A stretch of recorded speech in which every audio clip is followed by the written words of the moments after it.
Last time हम बातें कर रहे थे रिड्यूस मास के कॉन्सेप्ट के बारे में, किस तरह से वो हमारे सवालों को सॉल्व करना थोड़ा इजी कर देता है। हमने एक दो सवाल देखे भी थे और कुछ एक आध सवाल, दो सवाल शायद हमने होमवर्क में भी लिखे थे।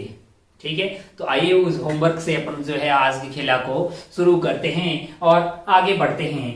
Lecture number 5, Newton laws of motion का। अच्छा भाई साहब, बहुत बढ़िया, बहुत ही शानदार, बहुत ही खूबसूरत। तो अपन जो है कॉन्सेप्ट ऑफ रिड्यूस मास से, जिसको अपन थोड़ा सा देख लेते हैं दोबारा से, और फिर उसके सवालों से दोबारा अपना जो है कार्यक्रम की शुरुआत करते हैं। आज हमने को बहुत ही इंटरेस्टिंग बातें सीखनी है।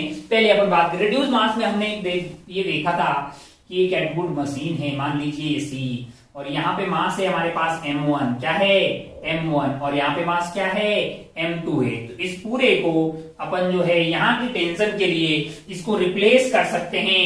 इसको इस तरह से रिप्लेस किया जा सकता है जिसमें यहाँ की टेंशन जो है सेम रहेगी। अगर मैं इसको इससे रिप्लेस कर दूं, किससे रिप्लेस कर दूं, m इक्विवेलेंट से, और हमने ये साबित किया था कि 4 divided by m equivalent is basically 1 upon m1 plus 1 by m2। अच्छा, और m इक्विवेलेंट की वैल्यू हमारे पास आ गई थी 4 m1 m2 upon m1 plus m2। इसको अपन ने बोला था 4 म्यू, और म्यू वहां पे था m1 m2 upon m1 plus m2। इसी कार्यक्रम को अपन ने क्या बोला था, इसी को बोला था हमने रिड्यूस्ड मास। फायदा होता है क्योंकि बहुत सारे रायता को फैला, मतलब एक पुली और दो मास को आप एक सिंपल एक ब्लॉक से रिप्लेस कर रहे हैं, तो मास का ये जो फैला हुआ रायता है वो रिड्यूस हो जा रहा है। इससे आपके सवाल सॉल्व करने इजी हो जाते हैं। अच्छा, बहुत बढ़िया। एक आध सवाल हमने दिया, हमने सॉल्व भी किया था, और एक आध सवाल हमने होमवर्क में लिखा था। शायद होमवर्क वाला सवाल अगर अपन देखें, होमवर्क वाला सवाल जहां तक हमको याद है, एक सवाल था ऐसा कि भाई साहब खड़े थे, भाई साहब यहाँ पे खड़े थे और हाथ में उन्होंने हाथ से एक रस्सी को पकड़ रखा था। अच्छा, और वो फोर्स लगा रहे थे, इस पे ऐसे, और वो पास हो रही थी एक पुली से। कहां से पास हो रही थी, एक पुली से। अच्छा, और ये फिर यहाँ गई, फिर एक पुली को जा रही थी जिसका नाम P1 था, और इसे 2 ब्लॉक लगा रखे थे। क्या 2 ब्लॉक लगा रहे थे, एक शायद 6 kg का था और एक 12 kg का था, एक था 12 kg का। अच्छा, आपसे ये बोला गया था कि ये कितने फोर्स से खींचे, ताकि क्या हो, ताकि जो है ये वाला सिस्टम जो है P1 is at rest. P1 कहां था, P1 रेस्ट में है, P1 इज एट रेस्ट। अगर P1 को रेस्ट में रहना है तो इन भाई साहब को कितने फोर्स से इस धागे को ऐसे खींच के रखना होगा ताकि P1 रेस्ट में रहे। अच्छा, ओहो, एक समझदार आदमी इस पूरे सिस्टम को एक ब्लॉक से रिप्लेस कर देगा भाई साहब, एक ब्लॉक से रिप्लेस कर देगा, और उससे इसका जो यहाँ टेंशन आएगी, क्या उतना ही फोर्स इनको लगाना पड़ेगा तभी ना रुका रहेगा। अरे हाँ कि नहीं यार, ओहो, अगर मैं इन दोनों को, इस पूरे सिस्टम को एक ब्लॉक से रिप्लेस कर दूं तो उसका मास क्या होगा, उसका मास होगा 4 म्यू। उसका मास क्या होगा, 4 म्यू। 4 इंटू म्यू की वैल्यू हो जाएगी 6 इंटू 12 डिवाइडेड बाई 6 प्लस 12। अच्छा, तो यह हो गया आपका 4 into 6 into 12 divided by 18। Cut गया भाई साहब 3 बार, और ये कट गया है 4, यानी आंसर आ रहा है आपका 16 न्यूटन। आंसर क्या आ रहा है, आंसर आ रहा है आपका 16 न्यूटन। अच्छा, 16 केजी जो है मास होगा। इस पूरे को अगर आप 16 केजी के मास से रिप्लेस कर दो। अब फोर्स की बातें करेंगे तो क्या लग रहा होगा, mg। तो भाई साहब को कितना फोर्स लगाना पड़ेगा, भाई साहब को यहाँ पे जो टेंशन होगी 16 इंटू 10 यानी कि 160 न्यूटन फोर्स जो है इनको लगाना पड़ेगा। अरे भाई, ये पूरा जो खेला है आपका, ये जो खेला है वो रिप्लेस हो गया है 16 केजी से। अगर ये 16 केजी से रिप्लेस हुआ तो नीचे लग रहा होगा 160 न्यूटन, तो ऊपर इनको भी लगाना पड़ेगा 160 न्यूटन। तभी जो है ये स्टेबल रहेगा, यानी रेस्ट पे रहेगा। ये आपको इंफॉर्मेशन जो है सवाल में दी हुई थी कि ये पुली P1 रेस्ट में है, तो बताइए कि इन भाई साहब को कितना फोर्स लगाना पड़ेगा। शायद ये पहला सवाल था और उम्मीद है कि आप सभी का सही हुआ होगा। अगर आपका आंसर है 160 न्यूटन, अगर आपका आंसर है F = 160 न्यूटन, तब आप मतलब जो है समझ गए भाई साहब, बहुत आसान है, कोई बहुत ज्यादा टफ चीज नहीं। एक आध सवाल शायद और दिया था, हाँ इनफाइनाइट पुली वाला एक सवाल और दिया था। आइए बढ़ते हैं सवाल नंबर 2 पे। सवाल नंबर 2 था इनफाइनाइट पुली का, इसको उड़ा देते हैं। टिक टिक टिक टिक टिक। उम्मीद है कि आपको एनएलएम में मजा आ रहा होगा, है ना। हम क्यों पढ़ रहे हैं एनएलएम पता है ना, हमको बहुत सारी मोशन पढ़नी है मैकेनिक्स में, translational, rotational, CTR combined translational, rotational. हमने ट्रांसलेशन शुरू की, लेकिन हमें फिर मतलब उसका सिर्फ पढ़ाई पड़ेगी, उसके कॉज के बारे में पढ़ाई नहीं की। जब कॉज के बारे में पढ़ाई करने लगे तो हमें लगा कि फोर्स बहुत इंपॉर्टेंट है। फोर्स के बारे में जब बातें करने लगे, न्यूटन साहब के लॉज आ गए और फिर रायता जो है धीरे धीरे बढ़ने लगा, तो अपन उसको डेप्थ में पढ़ रहे हैं ताकि अपन लौट के दोबारा बची कुची टाइप की मोशन को बहुत ही अच्छे से पढ़ पाए। हमारा अल्टीमेट टारगेट है लास्ट, सबसे लास्ट जो है combined translational and rotational motion को समझ जाए, ताकि मैकेनिक्स में अपना जो क्लासिकल मैकेनिक्स में जो अपना पूरा टारगेट है यानी कि CTR तक पहुंचने का, वहां तक बहुत अच्छे से समझते हुए पहुंच पाए। ये तो मतलब जो एक समझ वाली बात हुई। बाकी सवाल हमको सॉल्व करने हैं ताकि हम अपना कॉम्पिटिटिव एग्जाम फोड़ पाए, वो तो खैर है ही बात सही। लेकिन ये समझ वाली बात जो है आपके अंदर रहेगी तो आपको सब्जेक्ट के अंदर एक इंटरेस्ट आता हुआ रहेगा। आप सवालों को ज्यादा से ज्यादा सवालों को सॉल्व करें, कॉन्सेप्ट को अप्लाई करें तो आपको मजा आएगा। मतलब मैकेनिक्स दिखती है, फील आती है उसकी। अगर आप करते हैं, अगर आपको समझ में आती है तो फील आती है, और समझ में नहीं आती तो फ्रस्ट्रेशन आती है। दोनों ऐसे ही स्टार्ट होते हैं, या तो फील आएगी या फिर आपको फ्रस्ट्रेशन आएगी। अब ये तेरे हाथ में है कि तेरे को फील आ रही है या फ्रस्ट आ रहा है। अच्छा, ये काम की बात करते हैं अपन सीधा होमवर्क का सवाल नंबर 2 पे बढ़ते हैं। सवाल नंबर 2 क्या बोल रहा था अपने को? सवाल नंबर 2 शायद ऐसा कुछ था, ओहो ऐसा, यहाँ पे एक पुली लगा रखी है, इससे क्या लगा रखा है, एक ब्लॉक लगा रखा है जिसका मास m है, जिसका मास m है। अच्छा, फिर यहाँ पे एक पुली लगा दी, फिर यहाँ पे मास m, फिर यहाँ पे मास m, फिर यहाँ पे पुली लगा दी, फिर यहाँ पे मास m, और फिर यहाँ पे पुली लगा दी, फिर यहाँ पे मास m, और फिर यहाँ पे लगा दी पुली, एंड सो ऑन। ऐसा कार्यक्रम तब तक जा रहा है, कब तक जा रहा है भाई साहब? इन्फिनिटी तक जा रहा है। कहां तक जा रहा है? इन्फिनिटी तक जा रहा है। और आपसे पूछा कि जब ये ऊपर की तरफ एक्सेलरेट होगा तो इसकी एक्सेलरेशन a होगी, वो a क्या है, वो एक्सेलरेशन a क्या है, ये आपको सवाल में पूछा गया था। अच्छा यार, मैं तो कंफ्यूज हो गया भाई साहब, बहुत ज्यादा पुलीज है, तो इनफाइनाइट पुलीज है। अगर मैं एक को रिप्लेस करूं तो फिर एक मास इक्विवेलेंट आएगा, फिर दूसरे को करूं तो फिर आएगा, फिर साला मास और फिर पुली हो गया, फिर ऐसे ऐसे करते करते तो मैं अगर इन्फिनिटी से स्टार्ट करूंगा, यहां पहुंचते पहुंचते तो मेरी 7 पीढ़ियां खत्म हो जाएगी, फिर अगली 7 पीढ़ियां खत्म हो जाएगी। मैंने कहा हाँ भाई, बहुत ही लंबा कार्यक्रम है। अगर आप ऐसा करते करते करते करते करते करते करते यहां तक आ जाए, और मैंने बोला कि इस पूरे का मास इक्विवेलेंट आप सॉल्व करते गए करते गए इस पूरे सिस्टम का अगर मास इक्विवेलेंट x आ गया, क्या आ गया है, x kg, आप सॉल्व करते गए भाई साहब, है कि नहीं यार? 2 मास था, 2 m1 m2 मतलब 4 m1 m2 divided by m1 plus m2, ये सॉल्व करते करते करते करते आप यहां पे पहुंचे और मान लो कि मास आपका हो गया x kg। क्या हो गया है? x kg। अब आपने बोला कि भाई साहब ये आपकी पुली हो गई, इधर मैंने है ना सिर्फ एक मास को छोड़ा है, इनफाइनाइट टाइप के सिस्टम को सॉल्व किया और यहां मेरा मास आ गया है x kg, और इधर कौन रहा बचा हुआ है, मास m। अगर आप ध्यान से देखें, एक पुली, 2 पुली का सिस्टम, 3 4 नीचे से शुरू किया, सॉल्व करते करते तुम यहां तक आया, इनफाइनाइट पुलीज को सॉल्व किया, है कि नहीं? यहां की टेंशन पता कर ली तूने, यहां तक पहुंच गया, उसमें सिर्फ एक मास और ऐड किया तो तेरे को m इक्विवेलेंट मिल जाए, पूरे का इक्विवेलेंट। अब अगर आप ध्यान से देख, ऐसे इनफाइनाइट आइटम को जोड़ते जोड़ते आ रहा है और रिजल्ट आ रहा है x, उसमें अगर तू m जोड़ देगा तो कोई बहुत बड़ा फर्क आने वाला है क्या मैं ये नहीं बोल सकता कि इससे कोई फर्क नहीं पड़ने वाला है? ये पूरा कार्यक्रम जो है वो इसके बराबर ही होगा। किसके बराबर होगा? ये पूरा कार्यक्रम जो है वो x के बराबर ही होगा। क्यों? क्योंकि यहां तक तुम्हारे पास जो x kg है, यहां तक का सॉल्यूशन आपका x kg आया। अबे उसमें अकेला एक m जोड़ दोगे तो कोई थोड़ी बहुत फर्क पड़ने वाला है। यहाँ का टेंशन पता लग गया है, तो यहाँ का जो टेंशन होगा वही यहाँ का टेंशन होगा, क्योंकि इससे उसका डबल करने से कोई बहुत ज्यादा मतलब अकेले एम के ऐड हो जाने से कोई बहुत ज्यादा फर्क पड़ने वाला नहीं है। अच्छा, इस सवाल को एक दो मेथड और से भी बताया जा सकता है, बताएंगे अपन, है ना। पहले यहां समझ लीजिए कि अगर ये एक्स आ गया भाई साहब, तो मतलब मैं यहां तक के पूरे को एक्स मान रहा हूं, इसमें एक और एम जोड़ने से रिजल्ट में कोई बहुत ज्यादा परिवर्तन होने वाला नहीं है। ऐसा आपने करंट इलेक्ट्रिसिटी के खूब सारे इनफाइनाइट लेडर वाले सवाल हो गए, कैपेसिटर जोड़ रखे हैं इनफाइनाइट लेडर वाले सवाल, जिसमें लेडर बन जाती सीढ़ियां इंफिनिटी टाइप की, उसमें आपने खूब सॉल्व किया होगा कि अगर इसका ये एक विचारधारा, ये एक तरीका है इस तरह के सवालों को सॉल्व करने का। करंट इलेक्ट्रिसिटी और कैपेसिटर में combination of register and combination of capacitor में ऐसी खूब सारी बातें अपन लगाएंगे।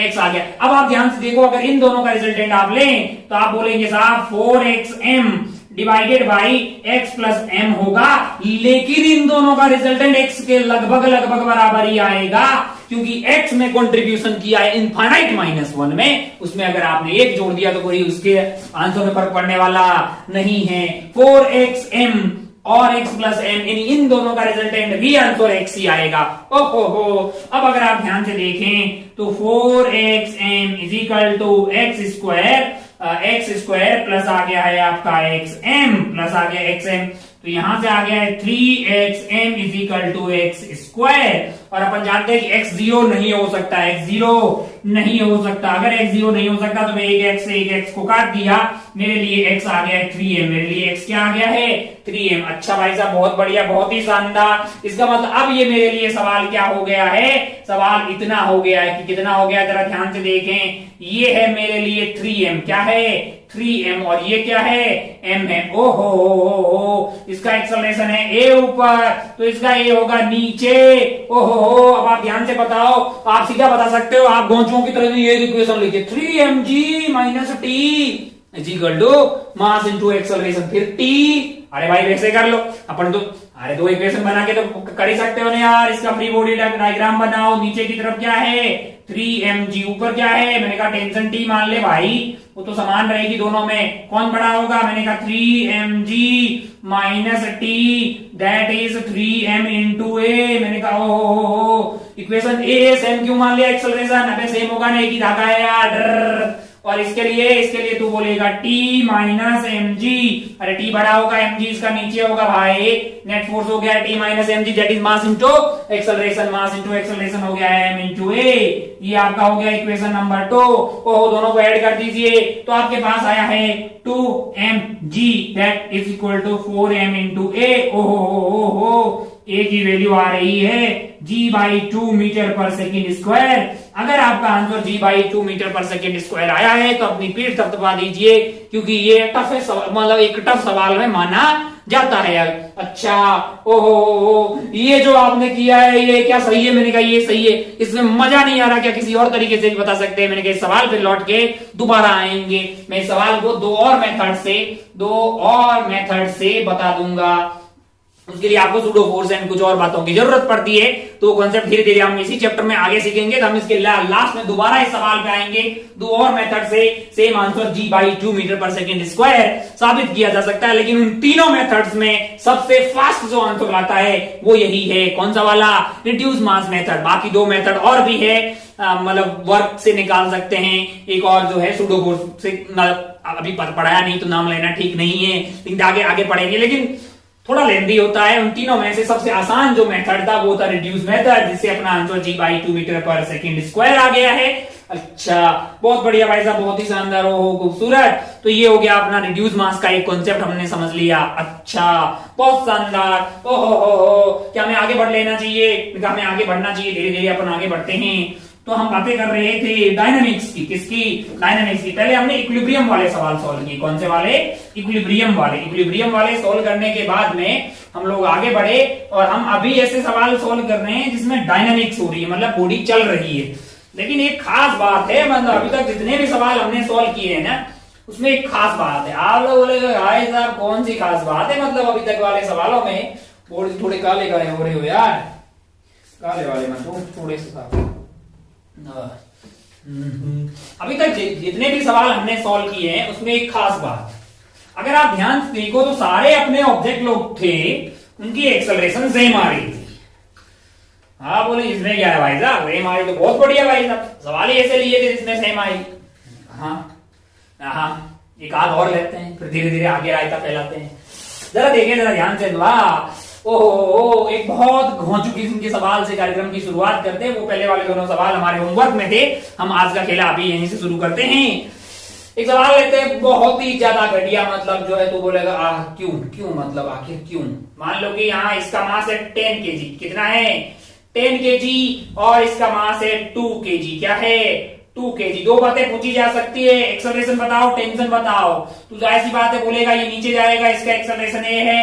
ओहो, अच्छा, इसका एक्सेलरेशन ए है और सेम सेम होगा, मैग्नीट्यूड सेम होगा, डायरेक्शन अपोजिट होगी। ओहो, अच्छा भाई साहब, बहुत बढ़िया, बहुत शानदार। और यहाँ की टेंशन हो गई टी टी। टेंशन क्या हो गई है? T T. और यहाँ की टेंशन क्या हो गई? 2t। अब क्या टू एबीडी बनाएगा कि 100? अरे भाई 10g का मतलब 100 हो गया। 100 minus T is equal to 10 two A. 20 और टी में बड़ा हो गया। t minus 20 is equal 2 into A. Solve करके टी निकालिए, निकाल। मैंने कहा ए तो इतना फास्ट आ सकता है कि खींचने वाला फोर्स है तेरे पास 100, रोकने वाला फोर्स क्या है? 20 है ना। 100 माइनस 20 नेट फोर्स खींचने वाला डिवाइडेड बाई टोटल मास, जो कि हो जाएगा 12, है कि नहीं यार? तो तेरा आंसर हो जाएगा 80 डिवाइडेड बाई 12, है कि नहीं यार? अच्छा, ये हो गया आपका 40 डिवाइडेड बाई 6, यानी कि 20 डिवाइडेड बाई 3 मीटर पर सेकेंड स्क्वायर। अब अगर टेंशन चाहिए तो किसी एक की एबीडी बना दीजिए, जैसे इसी की बना लीजिए। t minus 20 is equal to 2 into acceleration, जो कि हो जाएगी 20 बाई 3। 20 को इधर ले आइए, आपको t मिल जाएगा। अच्छा, क्या इसका और इसका एक्सेलरेशन का मैग्नीट्यूड सेम था? मैंने कहा हाँ। एक और एग्जांपल लेते हैं। मान लीजिए कि कुछ ऐसा हुआ। क्या हुआ? ऐसा कुछ हुआ। ये क्या है भाई साहब? ये एक इंक्लाइन सरफेस है। मान लीजिए ऐसी इंक्लाइन सरफेस है। यहाँ पे अपन ने पुली लगा दी हो, यहाँ पे एक ब्लॉक लगा दिया। बहुत बढ़िया भाई साहब, ब्लॉक से धागा इधर से गया, ऊपर से जाके ऐसे गया। बहुत बढ़िया भाई साहब। ओहो, इसका नाम मान लीजिए ए कर देते हैं, इसका नाम बी कर देते हैं। ओहो, ये रख देते हैं 2 केजी। क्या रख देते हैं? 2 केजी। और इसको भी रख देते हैं 2 केजी। क्या रखा? 2 केजी। अच्छा भाई साहब, बहुत बढ़िया। 2 बहुत छोटा तो नहीं लिखा ना, दिखाई तो दे रहा है ना लल्ला। 2 केजी। मान लीजिए कि ये एंगल है 37 डिग्री। क्या है? 37 डिग्री। और ये वाला है 53 डिग्री। क्या है? 53। अगर अच्छा दोनों सेम एंगल होते तो ये रुका रहता, कहीं चलने वाला नहीं था। अब बताइए, आप खुद ही बताइए किधर जाएगा ये सिस्टम, किधर जाएगा, किधर मूव करेगा? फ्रिक्शन कहीं भी नहीं है, क्योंकि वो तो चैप्टर ही अलग है, वो भी हमने पढ़ाई नहीं है। आप ही बताइए कि ये किधर जाएगा, ये और ये। क्या लगता है आपको, कौन चीज जाएगा, ये कि वो? आप जानते हैं कि along the incline plane force होता है mg sin थीटा। mg तो 20 सेम आएगा। sin 53 डिग्री बड़ा होगा किससे? 37 डिग्री से। तो पूरा कार्यक्रम किधर जा रहा होगा? इधर जा रहा होगा। मान लीजिए कि इसकी एक्सेलरेशन a है और इधर की तरफ इसकी एक्सेलरेशन हो गई है a। मैग्नीट्यूड सेम है क्योंकि एक ही है ये धागा। अच्छा, बहुत बढ़िया भाई साहब, बहुत ही शानदार। इधर खींचने वाला फोर्स क्या होगा? तो आप बोलेंगे 20 sin 53 डिग्री। अरे mg sin थीटा पढ़ा था ना हमने। mg हो गया आपके पास 20 और sin 53 डिग्री, यानी कि 4/5। क्या हो गया है? 4/5। ये कट गया भाई साहब 4 बार, यानी खींचने वाला फोर्स है 16 न्यूटन। क्या है? 16 न्यूटन। नॉर्मल होगा, बाकी वाला कंपोनेंट 12 आएगा। 12 इज इक्वल टू नॉर्मल हो जाएगा। इधर आप ध्यान से देखें तो आपके पास है 20 इंटू, आपके पास क्या हो जाएगा? 3/5। 20 इंटू 3/5, तो ये कट गया 4 बार, यानी आपका आंसर आया है 12 न्यूटन। क्या आया है? 12 न्यूटन। 16 खींच रहा है, 12 रोक रहा है। अच्छा भाई साहब, बहुत बढ़िया। एक और कंपोनेंट आएगा यहाँ पे 16, जो कि नॉर्मल वाला हो जाएगा। बहुत बढ़िया भाई साहब, 16 खींच रहा है, 12 रोक रहा है। कौन चीज जाएगा? 16। एक्सेलरेशन क्या आएगी? मैंने कहा नेट खींचने वाला force, that is 16 minus 12 divided by total mass. आपके पास 4 है, यानी 4/4, यानी कि 1 मीटर पर सेकेंड स्क्वायर। क्या हो जाएगा? यहाँ पे आपके लिए हो जाएगी एक्सेलरेशन। और मान लो किसी की एपीडी बनाते, मान लो कि इसकी बना दी, तो यहाँ पे बड़ा कौन हुआ? t माइनस आपने 12 कर दिया है, that is equal to 2 into acceleration हो गई 1। तो आपके पास टेंशन आ जाएगी 12 + 2 यानी कि 14 न्यूटन। अच्छा, बहुत बढ़िया भाई साहब। ओ मतलब जो है क्या है, मतलब इसमें कुछ भी नहीं है। मैंने कहा हाँ, कुछ भी नहीं है। अब मान लीजिए कि थोड़ा सा अपन आगे बढ़े, मान लो कि अपन आगे बढ़े और अपना दिल में आया कि एक एग्जाम्पल और करते हैं। एक एग्जाम्पल और करने का अपने मन में आया। अपने मन में क्या आया कि एक एग्जाम्पल और करते हैं। अपने बोला कि कुछ ऐसा करते हैं, मान लो कि कुछ ऐसा कर दिया हमने, टिक टिक टिक टिक टिक टिक टिक टिक टिक टिक टिक टिक टिक, यहाँ पे एक ब्लॉक रखा हुआ है, इसका मास मान लेते हैं m, क्या है m। यहां से एक धागा गया और इस पुली को गया, कौन सी पुली को, इस पुली को, एक पुली लगा रखी है यहां से, वो यहां से नीचे की तरफ गया, ओहो हो, अच्छा, और यहाँ पे एक और पुली लगा रखी, मैंने कहा बहुत बढ़िया, अच्छा, और उससे एक और मास बांध रखा, मैंने कहा बहुत बढ़िया, मास यहाँ पे बांध रखा, मान लो 2m, अच्छा, ये पुली उड़ेगी नहीं, यहाँ पे बांध रखी है, पुली बांध रखी है, यहां तक आ गया, अच्छा, बहुत बढ़िया। फिर मैंने कहा यहाँ पे पुली लगा दो और यहाँ पे दीवार से बांध दो, यहाँ पे दीवार से बांध लिया, यहाँ पे पुली फिक्स है ना, अच्छा, बहुत बढ़िया भाई साहब, बहुत ही शानदार। ओ अब आपसे पूछे कि find the acceleration of, acceleration of, इसको ए बोल दीजिए, इसको बी बोल दीजिए, find the acceleration of A and B, find the acceleration of A and B, फिर टेंशन भी बता दीजिए सब जगह। तो आप बोलेंगे क्या होगा, बहुत इजी है भाई, ये तो बहुत ही इजी है, कर लेंगे, ओ करके ट्राई करो, जरा करो कीजिए। Find the tension everywhere, tension पता कर दीजिए, एक्सेलरेशन पता कर दीजिए। आपको दो चीज पता करनी है, एक है टेंशन और एक है एक्सेलरेशन, पता कीजिए तुरंत भाई साहब। अब बोले इसमें बहुत आसान है, इसमें कोई बहुत ज्यादा टफ वाली चीज नहीं है। अगर आप ध्यान से देखें तो आपको लग रहा है कि ये इधर जा रहा होगा, ये इधर जा रहा होगा, अल्लाह। अच्छा, मैं टेंशन मान लो कि टी मान लो इसमें, तो इस पूरे धागे में टेंशन टी रहेगी, इस पूरे धागे में टेंशन टी रहेगी, अच्छा, और यहाँ टी और टी, तो यहाँ क्या हो जाएगा 2t। ये तो बात समझ में आ रही है ना, 2t का लिख रहा हूं भाई, ऐसा इसलिए कि अगर आप इस पुली का एपीडी बनाएंगे, इस पुली का एपीडी बनाएंगे, तो ऊपर खींचने वाला फोर्स है टी, तो इधर 2t होना ही पड़ेगा, क्योंकि पुली पे तो नेट फोर्स 0 है, क्योंकि पुली मासलेस है। पुली कैसी है, मासलेस है। F इज टू ma, अगर m 0 तो F 0 होना चाहिए, मतलब नेट फोर्स 0 होना चाहिए, मतलब अगर उधर 2t है तो इधर क्या लग रहा होगा 2t। ओहो, अच्छा, बहुत बढ़िया। अगर यहाँ पे t होता तो यहाँ पे t/2 हो जाता, बहुत ही शानदार। अच्छा, ये तो बात समझ में आ गई, लेकिन हमको एक बात समझ में नहीं आ रही, यहाँ पे धागे 2 है यार, यहाँ पे कितने धागे, मैंने कहा 1 है, और यहाँ पे मैंने कहा 2 है। पिछले सारे सवालों में धागा यार मात्र एक ही रख रहा था, कितना रख रहा था, एक ही रख रहा था। अच्छा, उसमें और इसमें डिफरेंस क्या आ रहा है, जैसे अपन पिछले वाले सवाल को देखें, जो हमने ये वाला सवाल देखा, यहां वाले में अगर मान लीजिए इस वाले सवाल और इस वाले सवाल में देखते हैं, इसको ए बोल दिया मैंने, इसको बी बोल दिया। मान लो कि ये 1 मीटर नीचे जाएगा, तो क्या ये 1 मीटर ऊपर आएगा, मैंने कहा अगर ये 1 मीटर नीचे गया बी वाला इस साइड में, तो ये अलोंग द इंक्लाइन 1 मीटर ऊपर जाएगा। मैंने कहा भाई जाना पड़ेगा। यहां पे तू सोच के देख, मान लीजिए कि मैंने इस पुली को 1 मीटर ऊपर लिया, कितने मीटर ऊपर लिया, 1 मीटर ऊपर लिया, यहां पे ले आया 1 मीटर, कितना धागा खुल गया, कितना धागा खुल गया, 1 मीटर ये वाला, 1 मीटर ये वाला 2 मीटर, तो ये वाला ब्लॉक उधर की तरफ कितना जाएगा 2 मीटर। अच्छा, उल्टा सोच कि अगर पुली 1 मीटर नीचे आ जाए, तो नीचे आने के लिए टोटल धागा चाहिए होगा 2 मीटर, क्योंकि 1 मीटर इस साइड और 1 मीटर इस साइड, और वो फोल्ड यहां से होगा। तो अगर पुली ये वाली 1 मीटर नीचे जाएगी, तो ये वाले ब्लॉक को 2 मीटर जाना पड़ेगा। अगर मान लो इसकी रफ्तार और इसकी रफ्तार के बारे में कमेंट किया जाए, तो इसकी रफ्तार और इसकी रफ्तार सेम हो ही नहीं सकती, सेम एक्सेलरेशन भी नहीं हो सकती। ओह, अच्छा, डिस्प्लेसमेंट सेम नहीं है टाइम के साथ, मैंने कहा तो rate of change of displacement time के साथ सेम नहीं होगा, मैंने कहा नहीं, तो क्या फिर वेलोसिटी अलग हो जाएगी, मैंने कहा फिर क्या एक्सेलरेशन अलग हो जाएगी, मैंने कहा हाँ, एक्सेलरेशन तो अलग हो जाएगी भाई साहब। लेकिन एक रिश्ता समझिए कि अगर ये 1 मीटर नीचे जाए, तो इसको 2 मीटर आगे आना पड़ेगा, 3 नहीं आ सकता, या आधा नहीं आ सकता। अच्छा, मतलब ये अगर 2 मीटर नीचे 1 मीटर नीचे जाए, तो रस्सी की जरूरत होगी 2 मीटर, और वो यहां से फोल्ड हुई, ऐसा हो सकता है कि ये 1 ही मीटर चले, मैंने कहा ऐसा नहीं हो सकता। अगर ऐसा हुआ तो बीच का धागा टूट जाएगा, जो कि पॉसिबल नहीं है। अच्छा, अगर ये 1 मीटर नीचे गई, तो रस्सी की जरूरत होगी 2 मीटर, तो क्या ये 3 मीटर आगे आ सकता है, मैंने कहा ऐसा हुआ तो फिर धागा स्लैक हो जाएगा, जो कि पॉसिबल नहीं है। तो क्या एक कंस्ट्रेंट लगा हुआ है, कुछ मतलब कुछ मजबूर किया गया है क्या, कि बेटा ऐसे ऐसे ही करना है, वैसे वैसे नहीं करना है, मतलब कुछ कंस्टेंट लगाया गया है। मैंने कहा हाँ यार, कुछ कंस्ट्रेंट का मैटर है। अच्छा, इसकी रफ्तार और इसकी रफ्तार भी सेम नहीं होगी। मैंने कहा नहीं, लेकिन क्या एक कंस्ट्रेंट होगा कि इसकी रफ्तार और इसकी रफ्तार में मैं कुछ बोल सकता हूं कि अगर 1 सेकंड में ये 1 मीटर नीचे गया तो ये 1 सेकंड में 2 मीटर आगे जाएगा। अगर इसकी रफ्तार 1 मीटर पर सेकंड है तो इसकी रफ्तार 2 मीटर पर सेकंड होगी।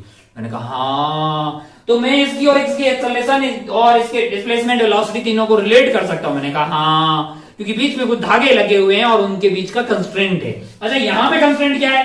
मैंने कहा अगर ये धागा 1 मीटर नीचे गया, मान ली वाला ब्लॉक, तो ये धागा का हर पॉइंट 1 मीटर नीचे जाएगा, फिर इसको भी 1 मीटर ऊपर जाना पड़ेगा। तो यहाँ फायदे का होता था क्योंकि धागा एक ही था, लेकिन यहाँ पे स्ट्रिंग हो गई है 2, तो थोड़ी सी कॉम्प्लिकेशन हमारे यहाँ पे आ गई है। हमको क्या है, इसका मतलब एक बात हमने को समझ में आ गई कि यार इस माना कि इसकी एक्सेलरेशन a1 है, इसकी क्या है a1 है, और इसकी एक्सेलरेशन क्या है a2 है, एक्सेलरेशन a1 है a2। अच्छा, बहुत बढ़िया भाई साहब। यहाँ पे अगर फ्री बॉडी डायग्राम बनाए तो हॉरिजॉन्टल डायरेक्शन में फोर्स लग रहा है T, यानी कि T और रोकने वाला कोई नहीं है, T is equal to 2m into a1। अच्छा, यहाँ पे अगर लिखेंगे किसके लिए, इसके लिए नीचे, यानी डाउनवर्ड क्या होगा इसके ऊपर 2mg माइनस ऊपर की तरफ क्या है 2t। अच्छा, मैंने 2mg क्यों किया, क्योंकि 2mg बड़ा होगा तो एक्सेलरेशन मैंने इधर माना है is equal to 2m into a2। मैंने कहा रिश्ता नंबर 1, रिश्ता नंबर 2, अननोन हो गए 3। a1 हमें नहीं पता, a2 हमें नहीं पता और t हमें नहीं पता, लेकिन हमारे पास रिश्ते हैं 2।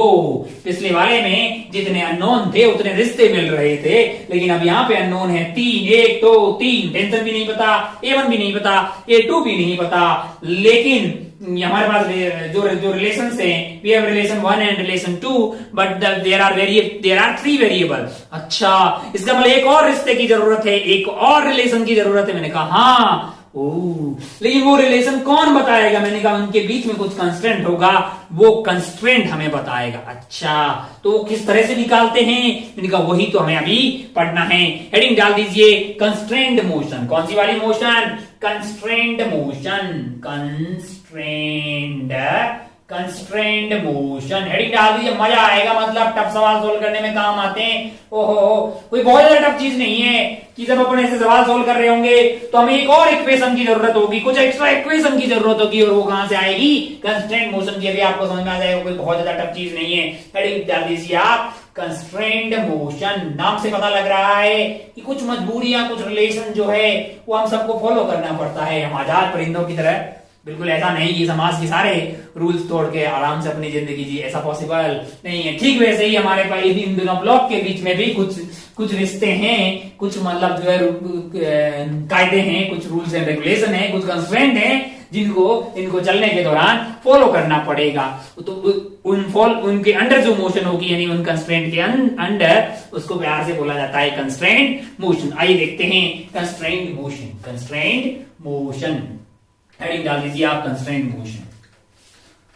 आपको समझ में आ गया कि हम यहां फंस गए तो हमें कुछ और नया सीखने की जरूरत है, क्योंकि हमें एक और इक्वेशन की जरूरत पड़ी, और जो तो हमें नहीं पता कि a1 और a2 में रिश्ता क्या होगा, वो रिश्ता निकालना है, अभी सीख रहे हैं। हेडिंग डाल दीजिए कंस्ट्रेंट मोशन। चलिए, बोर्ड हो गया चकाचक, आगे बढ़ते ही।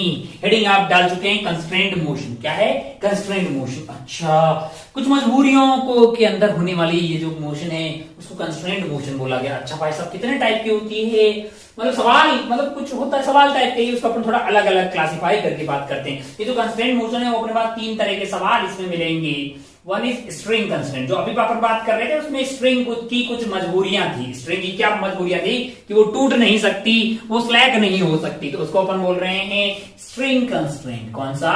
String constraint. अच्छा भाई साहब, कुछ अगर पुली और ब्लॉक लगे होंगे, हालांकि इसी का एक स्पेशल केस है पुली ब्लॉक। कौन सा वाला? पुली ब्लॉक कंस्ट्रेंट, पुली ब्लॉक कंस्ट्रेंट। अच्छा भाई साहब, बहुत बढ़िया, बहुत शानदार, ये वाला कंस्ट्रेंट हो गया। सेकेंड वाले, थर्ड की बात करें, थर्ड में अपन बातें करेंगे वेज ब्लॉक की। किसकी? वेज और ब्लॉक है, वेज भी है वहां पे और ब्लॉक है, तो तो वेज ब्लॉक कंस्ट्रेंट के बारे में अपन बातें करेंगे। अच्छा भाई साहब, बहुत बढ़िया, बहुत शानदार। अभी अपन शुरुआत किससे कर रहे हैं, यानी कि अपन पहले नंबर पे जो बातें करने वाले हैं वो है स्ट्रिंग कंस्ट्रेंट। कौन सा वाला है, स्ट्रिंग कंस्ट्रेंट। पुली ब्लॉक कंस्ट्रेंट इसी का एक स्पेशल केस है और वेज ब्लॉक अलग चीज है, तो अपन वो नेक्स्ट वाली क्लास में ही वो बातें कर पाएंगे। अभी अपन शुरुआत करते हैं स्ट्रिंग कंस्ट्रेंट से। कहां से, स्ट्रिंग कंस्ट्रेंट से। अच्छा भाई साहब, बहुत बढ़िया, बहुत शानदार। क्या है ये कंस्ट्रेंट, इसको मतलब बहुत कोई टफ चीज नहीं है, कोई टफ चीज नहीं है, देख रहा बहुत आसान है। तो ध्यान दे कि ये धरातल है, क्या है, ये धरातल है। एग्जाम्पल से समझते हैं अपन, ये धरातल है, इसके ऊपर क्या कर रखा है अपन ने, पेन कौन सा सही से चल रहा है जरा ध्यान से देखें। मान लीजिए कि अपने पास यहाँ एक ब्लॉक है, ब्लॉक ए, क्या है, ब्लॉक ए, जिसको ब्लॉक बी से बांधा हुआ है, जिसको किससे बांधा हुआ है, ब्लॉक बी से, किससे, धागे से, धागे से यानी कि स्ट्रिंग से बांधा हुआ है। किससे बांधा हुआ है, स्ट्रिंग से। और इसकी रफ्तार मैंने दे दी 2 मीटर पर सेकेंड। तुमसे पूछा वेलोसिटी या speed of the block B बताइए, तुरंत बताइए। अगर ये इधर 2 मीटर पर सेकेंड ये रफ्तार से जा रहा है तो बताइए ये कितनी रफ्तार से जा रहा होगा। तू बोलेगा डर, ये भी इधर जा रहा है 2 मीटर पर सेकेंड, ये भी इधर जा रहा है किससे, 2 मीटर पर सेकेंड से। अच्छा, तूने क्यों बोला, तूने इसलिए बोला कि इसका हर एक पॉइंट इधर की तरफ जा रहा है 2 मीटर पर सेकेंड से, तो इस धागे का हर एक पॉइंट 2 मीटर पर सेकेंड से जा रहा होगा, तो इस ब्लॉक का हर एक पॉइंट 2 मीटर पर सेकेंड से जा रहा होगा। अगर मैं इस धागे को जूम करके बनाएं, इस धागे को अगर आप ध्यान से देखें तो इस धागे पे मैं कोई 2 पॉइंट ले रहा हूं, इसको P बोल रहा हूं, इसको Q बोल रहा हूं।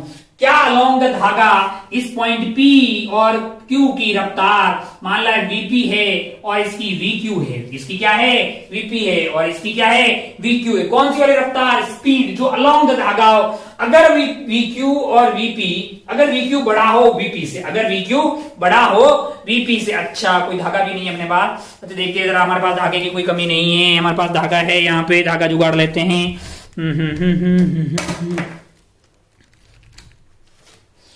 मान लीजिए कि इस तरह का कुछ धागा अपन ने ले लिया है। अगर ऐसा धागा हमने ले लिया, थोड़ा लंबा हो गया मान लो, थोड़ा पतला कर, छोटा कर देते हैं। ऐसा धागा मान लिया, ऐसा हो कि ये वाला पॉइंट आगे जा रहा हो 2 मीटर पर सेकंड से, तो पीछे वाले को भी 2 मीटर पर सेकंड से ही आना पड़ेगा। ऐसा नहीं हो सकता कि ये एक सेकंड में 2 मीटर चला गया और ये 1 ही मीटर गया। ऐसी कंडीशन में ये धागा बीच में से टूट जाएगा।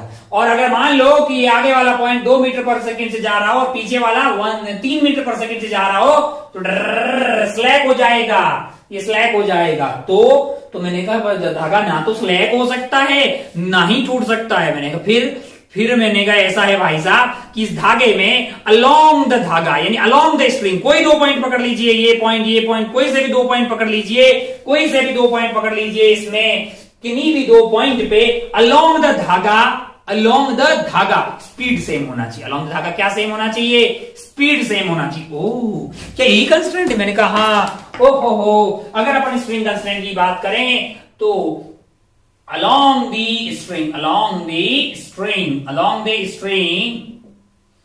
any 2 points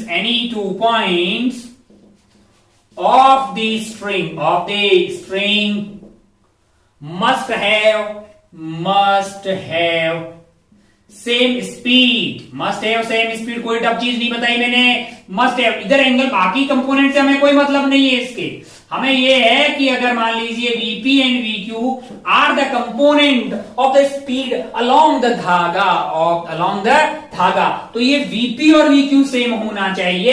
ये अच्छा ये स्ट्रिंग भी हो सकती है। ये आइटम क्या है, ये आइटम स्ट्रिंग है, या फिर ये रॉड भी हो सकता है। क्या हो सकता है, एक रॉड है। रॉड के लिए अगर बात करें तो ये पॉइंट की इधर रफ्तार जो होगी वो हर पॉइंट की अलोंग द धागा जो है, अलोंग द रॉड जो है, वो रफ्तार सेम होना चाहिए। अच्छा, बहुत बढ़िया भाई साहब, बहुत ही शानदार, मतलब बहुत ज्यादा आसान है। अब जरा ध्यान से देखे, कोई तुमसे पूछे कि अल्लाह ऐसा कुछ हो गया है, क्या हो गया है, ऐसा हो गया कि यहाँ पे एक ब्लॉक है, यहाँ पे एक ब्लॉक ए है और यहाँ पे एक ब्लॉक बी है, यहाँ पे एक ब्लॉक बी है। ये इधर जा रहा है, ये इधर जा रहा है मान लीजिए 10 मीटर पर सेकंड से। कैसे जा रहा है, 10 मीटर पर सेकंड से। बताइए कि इसकी रफ्तार क्या होगी। ओहो, ये धरातल पे ऐसे रखे हुए हैं, तुरंत दौड़ के बता देगा ना कि इसकी क्या होगी, 10 मीटर पर सेकंड इसकी खुद की इधर ही होगी।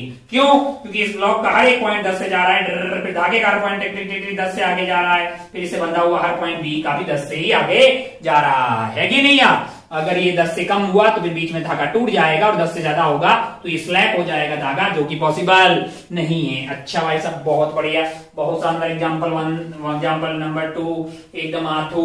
एग्जाम्पल नंबर 3 लेते हैं अपने को, क्या है। अच्छा भाई साहब, थोड़ा ठीक कर देते हैं। मान लीजिए कि कुछ ऐसा हो गया है, क्या हो गया है, ऐसा हो गया, ऐसा हो गया, कैसा हो गया है, ऐसा हो गया है। यहाँ पे एक ब्लॉक रख दिया अपन ने, क्या रख दिया है, ब्लॉक। यहाँ से क्या हुआ, एक धागा हुआ जो कि यहाँ से पास हुआ, बहुत बढ़िया, और इधर की तरफ जा रहा है। इधर एक ब्लॉक है, क्या है, ब्लॉक है। ये ए है और ये कौन है, बी है। बी कहाँ पे है, बी यहाँ पे है। टिक टिक टिक टिक टिक टिक टिक टिक टिक टिक टिक टिक टिक। ओहो, ए मान लीजिए इधर की तरफ जा रहा है 5 मीटर पर सेकेंड की रफ्तार से। बताइए कि बी की रफ्तार क्या होगी। और बी का यहां से एंगल है, मान लीजिए 53 डिग्री। क्या है, 53 डिग्री। आपको समझ में आ गया ना कि यहाँ पे पुली लगा रखी है ऐसे, टिक टिक टिक टिक टिक टिक टिक। ए जो है इधर की तरफ जा रहा है 5 मीटर पर सेकेंड की रफ्तार से। तो बताइए कि बी की रफ्तार क्या होगी। ए और बी एक धागे से बंधे हुए हैं। ए और बी जो है एक धागे से बंधे हुए हैं, इस बात का ध्यान रखना। इसका मतलब क्या है कि अलोंग धागा किन्हीं दो बिंदुओं की रफ्तार सेम होनी चाहिए। कोई से भी 2 पॉइंट उठा भाई साहब। अगर ये 5 से जा रहा है तो हर पॉइंट 5 मीटर पर सेकेंड से ऐसे जा रहा है। लेकिन बी रियलिटी में ऊपर जा रहा होगा कि आगे जा रहा होगा। बी की रफ्तार किधर होगी, बी की रफ्तार होगी इधर, जिधर ओरिजिनल रफ्तार है वो रफ्तार मान लो। और बी और ये धागा जो है ऊपर की तरफ कैसे जा रहा है, तो बोलेगा 5 मीटर पर सेकेंड से। कैसे जा रहा है, 5 मीटर पर सेकेंड से। एक बात समझ आइए कि अगर रियलिटी में ये बी उधर जा रहा है तो बी का उधर वाला कंपोनेंट यानी कि VB cos 53 degree, VB cos 53 degree must be equal to 5 metre पर सेकेंड, वरना यहां से टूट जाएगा धागा। अगर वीबी कोस 53 डिग्री 5 मीटर पर सेकेंड के बराबर नहीं हुआ तो फिर ये पॉसिबल नहीं है कि धागा इसके साथ रहे। ब्लॉक आगे जाएगा, धागा ब्लॉक आगे चलता रहेगा, धीरे धीरे धीरे धीरे धीरे धीरे धीरे धीरे धीरे ये ऐसा होता जाएगा। फिर एक टाइम ऐसा होगा, फिर अगर मान लीजिए कि और ज्यादा खींचोगे तो ये ऊपर उठ जाएगा। लेकिन इस पर्टिकुलर इंस्टेंट पे इसकी रफ्तार हॉरिजॉन्टल होगी, उसको मैंने वीबी मान लिया। तो जो ओरिजिनल रफ्तार है उसको मान लीजिए उसका कंपोनेंट अलोंग द धागा, उसका कंपोनेंट अलोंग द धागा यानी अलोंग द स्ट्रिंग क्या होना चाहिए, सेम होना चाहिए। अच्छा कुछ 5 ऐसा क्यों नहीं लिखा मास्टर ने, 5 cos 53 degree, 5 cos 53 degree is equal to VB, वैसा क्यों नहीं लिखा मैंने। वो कंस्टेंट थोड़ी है, कंस्टेंट तो ये है भाई साहब कि वीबी का कोस 53 डिग्री वाला कंपोनेंट यानी धागे के अलोंग वाला, परपेंडिकुलर वाले से हमें कोई मतलब नहीं है। वीबी कोस 53 डिग्री ये वाला component that must be equal to 5, क्योंकि इसका हर एक पॉइंट इधर 5 से ज्यादा टिक टिक टिक टिक टिक टिक टिक टिक ऐसा चल रहा है भाई साहब। तो वीबी कोस 53 डिग्री ये वाला कंपोनेंट भी आपका जो है 5 होना चाहिए, तभी ये पॉसिबल है। आप समझ गए, वीबी कोस 53 डिग्री। तो वेलोसिटी ऑफ बी यानी speed of B into cos 53 degree तेरे पास हो गया 3/5 दैट इज इक्वल टू 5। तो वीबी की वैल्यू आ गई है आपके लिए 25 डिवाइडेड बाय 3 मीटर पर सेकेंड। ठीक है भाई साहब, बहुत बढ़िया। किधर, इधर की तरफ। अच्छा बहुत बढ़िया, बहुत शानदार। हो एक आध और एग्जांपल लेते हैं, इधर को समझ में आ गया यार किन्हीं दो बिंदुओं की स्पीड अलोंग द धागा सेम होनी चाहिए। अच्छा बहुत बढ़िया भाई साहब, बहुत ही शानदार। हो एक और एग्जांपल लेते हैं। मान लीजिए कि ऐसा कुछ है, क्या है, ऐसा कुछ एक रॉड है यहाँ पे, ऐसी रॉड है, ओहो यहाँ पे ऐसी रॉड है, मान लीजिए यहाँ पे बांधी रखी है। यहाँ पे एक रिंग है, यहाँ पे एक रिंग है, रिंग में कुछ मास होगा, रिंग को मैंने ये बोल दिया। उससे क्या हुआ कि उससे एक धागा कनेक्ट है, धागा एक पुली से पास हो रहा है, और यहाँ एक ब्लॉक है, मान लीजिए ब्लॉक का नाम ए है। ब्लॉक की रफ्तार है इधर मान लीजिए 2 मीटर पर सेकेंड। क्या है, 2 मीटर पर सेकेंड। मान लीजिए कि ये वाला एंगल 37 डिग्री है और ये इधर की तरफ जा रही होगी रिंग, आपको पता है।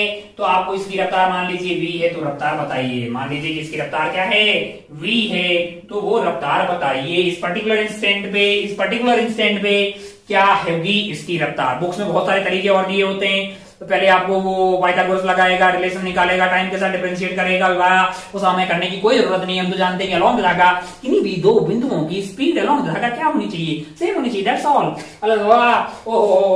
हम जानते हैं कि हमारे जो ब्लॉक वगैरह जिधर ओरिजिनल जा रहे हो उधर उसकी रफ्तार मान लो, फिर उसका कंपोनेंट अलोंग धागा कर लो। तो अगर आप ध्यान से देखें तो आपको बोला है इसकी रफ्तार, आप जानते हैं कि ये अगर 2 से जा रहा है तो अलोंग धागा दो धागा का हर पॉइंट 2 से जा रहा होगा, तो तभी तो ये 2 से जा रहा होगा यार। अच्छा, इसका मतलब इस v का इधर वाला कंपोनेंट कितना होना चाहिए? मैंने कहा 2 होना चाहिए भाई, दैट्स ऑल। ये अगर v है तो v का इधर इधर वाला कंपोनेंट यानी कि v cos 37 degree, v cos 37 degree must be equal to 2, यानी कि v cos 37 डिग्री हो गया आपका 4/5, दैट इज इक्वल टू 2। तो ये आपका आ गया है बेसिकली v जो कि 10/4 यानी कि 5/2 मीटर पर सेकेंड। अच्छा, बहुत बढ़िया भाई साहब, बहुत ही शानदार। अपने को अच्छा लगा कि भाई साहब वो कर सकते हैं। उसमें क्या है बेसिकली काम की बात क्या है, अलोंग द धागा किन्हीं दो बिंदुओं की रफ्तार सेम होनी चाहिए एक ही स्ट्रिंग के, है ना।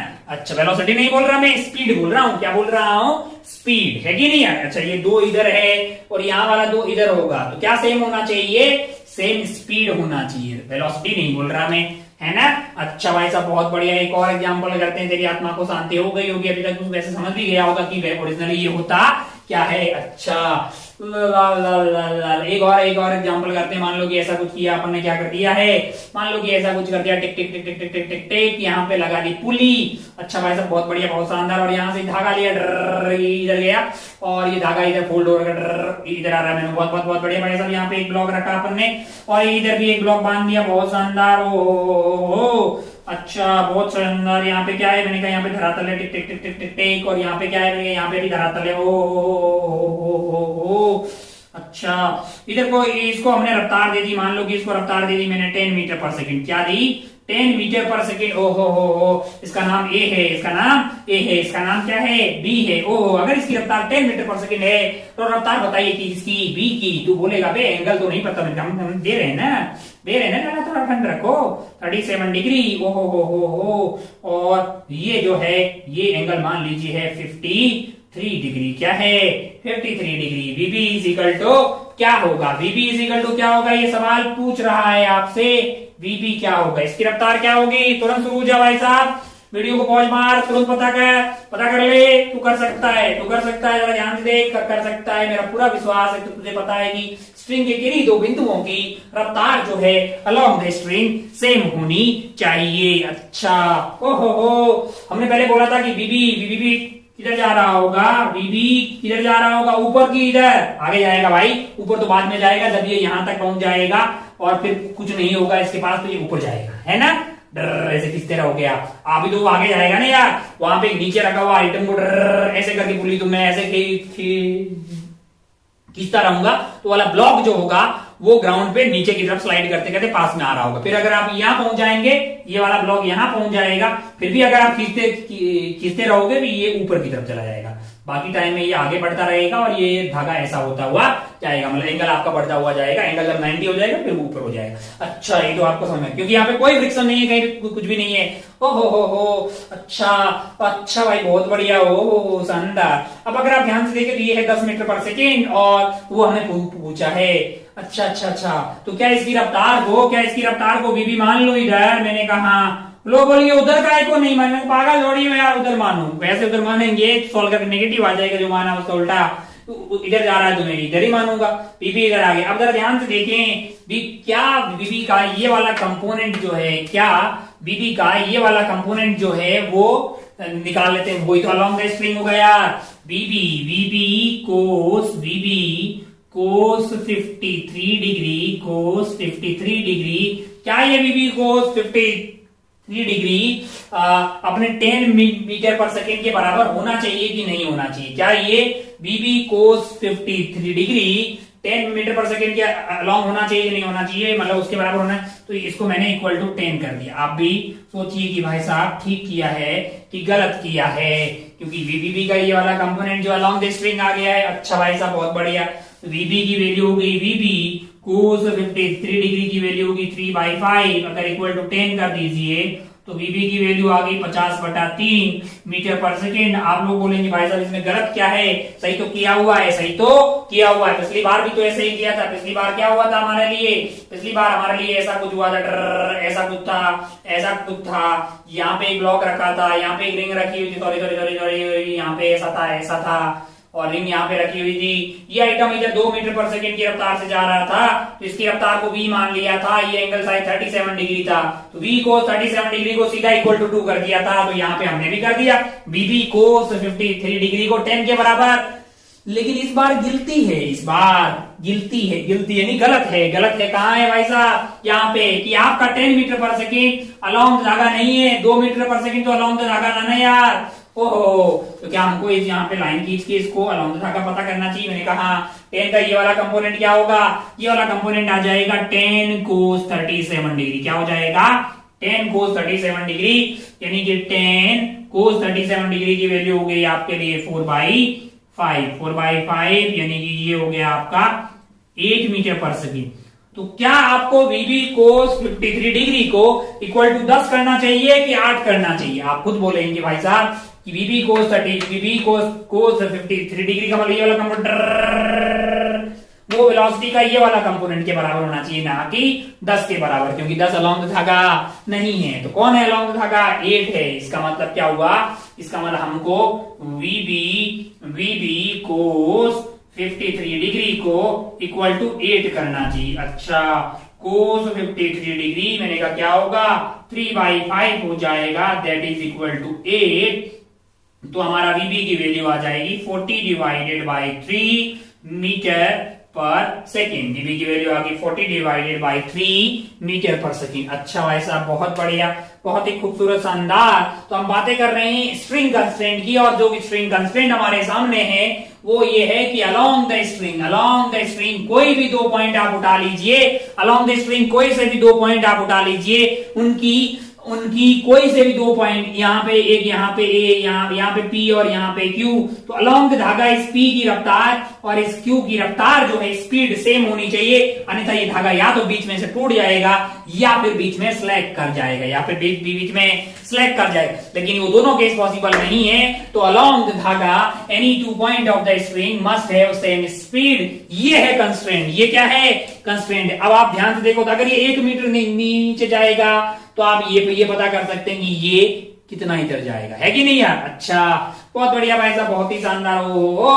अच्छा, हमने वेलोसिटी के बीच का रिश्ता निकाल दिया। क्या हम एक्सेलरेशन का भी पता कर सकते हैं? मैंने कहा क्या अपन डिस्प्लेसमेंट का पता कर सकते हैं? मैंने कहा अच्छा भाई साहब, बहुत बढ़िया, बहुत शानदार। अच्छा, एक और चीज और देखते हैं। मान लीजिए कि स्प्रिंग की बजाय रॉड होती, क्या होती? रॉड होती। यहाँ पे एक रॉड रखी हुई है, यहाँ पे एक रॉड रखी हुई है, जरा ध्यान से देखें। रॉड के केस में क्या होगा? मान लीजिए कि यहाँ पे अपने एक रॉड को रख दिया, साफ हो जा भाई। हाँ, मान लीजिए कि हमने एक ऐसे रॉड रख दिया। कैसे रखा? टिक टिक टिक टिक टिक टिक टिक टिक। यहाँ पे एक रॉड रख दिया ऐसा, ठीक है। ये पॉइंट को मैंने ए बोला, ये पॉइंट को मैंने बी बोला। माना कि ये एंगल थीटा है, तो ये वाला एंगल क्या हो जाएगा?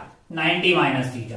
अगर ये पॉइंट इधर की तरफ वीए रफ्तार से जा रहा है, कैसे जा रहा है? वीए रफ्तार से, और आपसे बोले कि वीबी बताइए, बी पॉइंट की रफ्तार बताइए, तो आप तुरंत बोलेंगे भाई साहब कि पॉइंट बी नीचे की तरफ रफ्तार होगी उसकी। और क्या सेम होना चाहिए?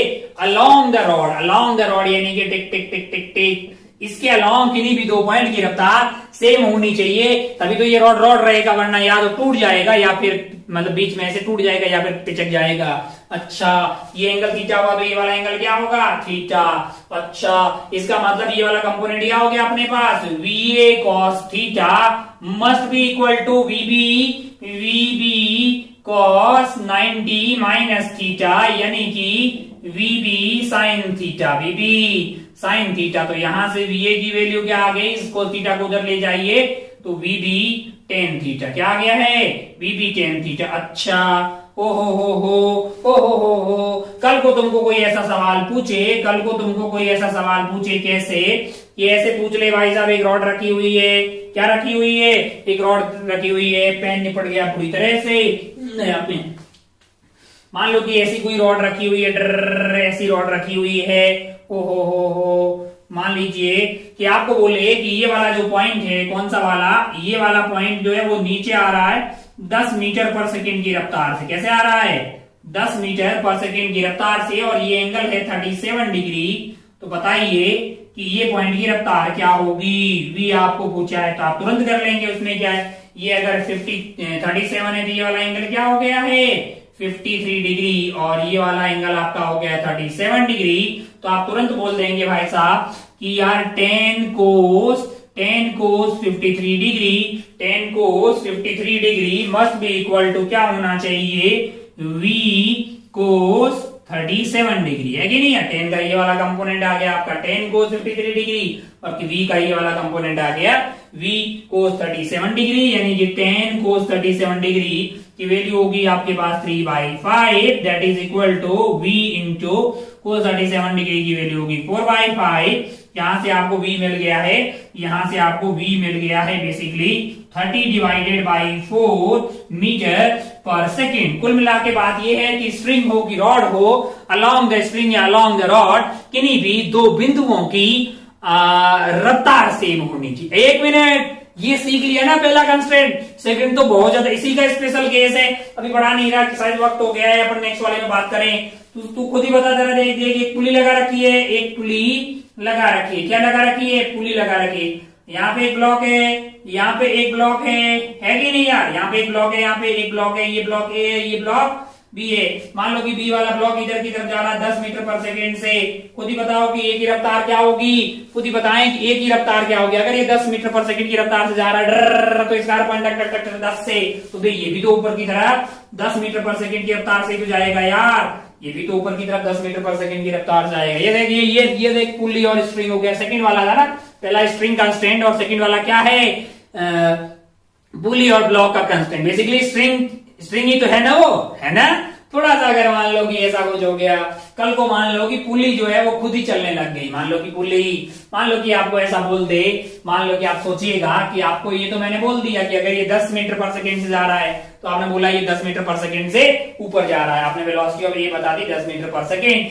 लेकिन अगर ऐसा कुछ हो, कैसा हो कि ये है पुली और ये अपना इधर वाला ब्लॉक है, मान लीजिए ये वाला, ये होगा अपना बी है, बी जो है वो नीचे की तरफ जा रहा है 10 मीटर पर सेकेंड से, और यहाँ पे है अपने पास ए, क्या है ए है। अच्छा, बहुत बढ़िया भाई साहब, बहुत ही शानदार। अब अगर ऐसा हो कि ये जो पुली वाला से, और ये पुली वाला वो पूरा सेटअप है वो मान लो ऊपर जा रहा है 2 मीटर पर सेकेंड की रेट से, वो खुद ही जो है ऊपर जा रहा है 2 मीटर पर सेकेंड की रेट से। क्या ये जो पुली वगैरह ये जहां पे रखी हुई है आइटम जो है, ये पूरा जो आइटम जो है हमने यहाँ पुली जो है वेलोसिटी ऑफ पुली, मान लीजिए कि पुली जो है पुली ऊपर की तरफ जा रहा है, velocity of pulley is upward 2 metre पर सेकेंड। जरूरी थोड़ी पुली रुकी रहे यार, पुली भी तो ऊपर जा सकती है ना। अब तू पहलेगा तो सोच कि ए की रफ्तार क्या होनी चाहिए। हम देखते हैं कि वक्त कितना हुआ है, हम इन सब की बातें मतलब इसके बारे में बहुत ज्यादा डेप्थ में और आगे बातें करेंगे। कुल मिला के आप समझ गए कि इस बार कुछ मतलब सोच के देख कि भाई किस तरह से आप जो है ए की रफ्तार को पता कर सकते हैं ना। बेसिकली यहां तक हम ये समझ गए कि अलोंग द स्ट्रिंग किन्हीं भी 2 पॉइंट की रफ्तार सेम होनी चाहिए। उसी का एक स्पेशल केस है जिसमें अपन पुली और ब्लॉक को डाल देंगे। नेक्स्ट वाली क्लास में जो है इसके बारे में अपन बात करते हैं। हालांकि मैं थोड़ा सा आपको हिंट दे दूं कि मान लो कि इसकी लंबाई L1 है और इसकी लंबाई L2 है, टोटल लंबाई धागे की L है। क्या L1 plus L2 is equal to L है, ये कांस्टेंट है कि नहीं? तू मना नहीं करेगा क्योंकि ये कांस्टेंट है। क्यों? क्योंकि ये धागा अपना फिक्स है, इनएक्सटेंसिबल है, उसकी लेंथ बढ़ने वाली नहीं है। आप डिफरेंशिएट कर दीजिए टाइम के रिस्पेक्ट में, dL1 by dt plus dL2 divided by dt must be equal to 0, क्योंकि और अगर आप ध्यान से देखें तो ये क्या लिखा हुआ है, ये आपकी है velocity of A with respect to pulley plus velocity of B with respect to pulley is equal to 0, और इसको आप लिख सकते हैं velocity of A minus velocity of pulley plus velocity of B minus velocity of pulley is equal to 0। तो twice of velocity, यहां से आपके पास वेलोसिटी ऑफ पुली आ जाएगी velocity of A plus velocity of B, velocity of A plus velocity of B divided by 2। अगर इस वाले case में हमारे पास क्या है, वेलोसिटी ऑफ पुली दी हुई, मैंने ऊपर की डायरेक्शन को पॉजिटिव मान लिया, मैंने ऊपर की डायरेक्शन को पॉजिटिव मान लिया, तो मुझे क्या दिया हुआ है, वेलोसिटी ऑफ पुली दिया हुआ है 2, और वेलोसिटी ऑफ ए मुझे पता करना है। माय लाइफ माय रूल्स, मैंने ऊपर ही मान लिया, मैंने कहा VA से जा रहा है ऊपर की तरफ, तो अपने पास VA ही हो गया है।